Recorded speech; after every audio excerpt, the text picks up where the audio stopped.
Welcome back. My name is Telva Chase, and I'm going on my 10th year working in the surface design industry. I currently license or have buyouts from 11 brands, mostly in menswear and fabric. This is Series 3, and if you have been with me through Color Mastery, Business Fundamentals, or your color system, this one is going to feel a little different in a good way. We are moving from how do I make good work into how do I get that work in front of the people who can put it on a product. First stop, making sure your repeats can survive a closer look, because right now, a lot of them probably cannot. Here is the problem we are solving today. This pattern looks completely fine right here, small, on a phone screen, in a quick scroll. But this is what buyers see when they open your file. Small and fine does not get you licensed. Close and correct does. You must zoom in to see if there are lines in your designs before pitching them. Every repeat you submit needs to survive 3 specific checks: 25%, 100%, and 200% zoom. Each one is looking for something different, and skipping any of them is how flawed repeats end up in a portfolio. Let me try to explain. 25% is your distance check. This is what the pattern looks like on a bolt of fabric across a showroom or a wall from the other side of the room. You are not hunting for tiny flaws here. You are looking at overall balance. Does one area read heavier or darker than the rest? Does your eye get stuck in one corner instead of moving across the whole surface? 100% is truth serum.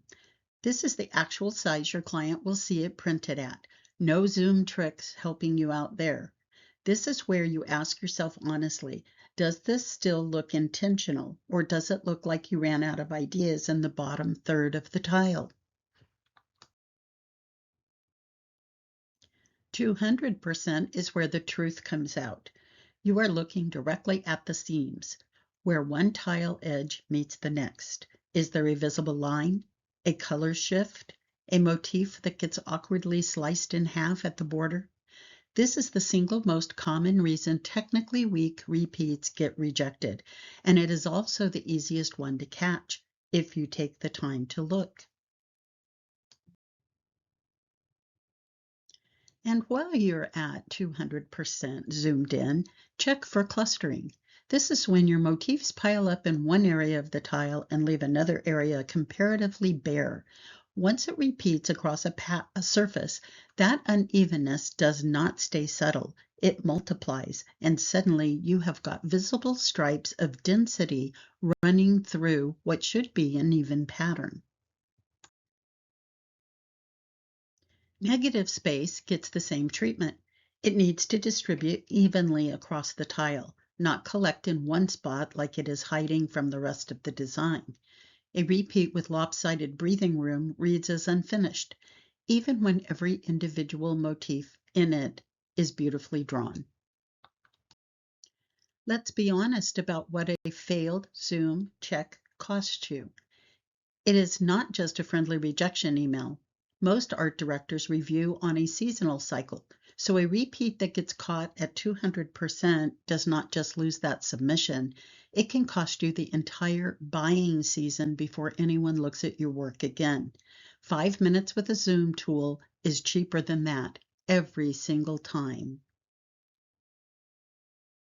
Before your next repeat goes anywhere near a portfolio or a submission, run this checklist. Zoom to 25%, 100%, and 200%. Check your corners. Check for clustering. Check your negative space.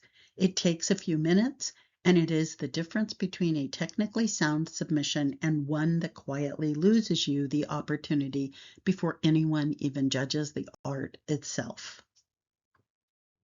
So that is the audit. 3 zoom levels and a short list of exactly what you are hunting for at each one. Once your repeats are passing this test consistently, you are ready for what is next. In our next video, we are going deeper into the specific failure patterns that cause repeats to break in the first place, clustering, uneven space, and corner drift, and exactly how to fix each one of them. I will see you there. Take care.